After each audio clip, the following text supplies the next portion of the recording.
ก็มีสิทธิ์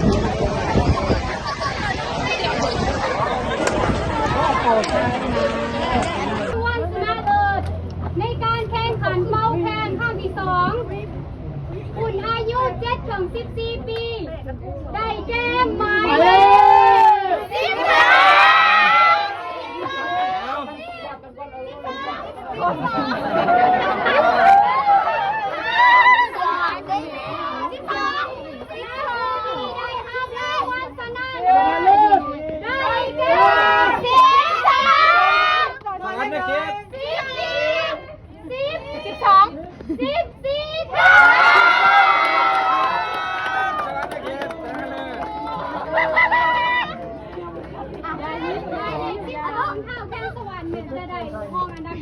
ที่2ก็ดีเอา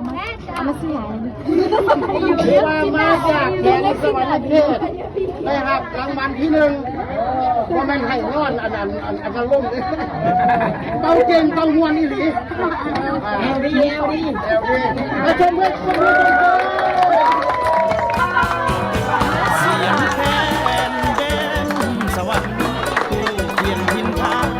แห่งนี้นานล้ำประสานเสียงเพลงเสียงลำเข้ากันอำลำมวนหัวใจ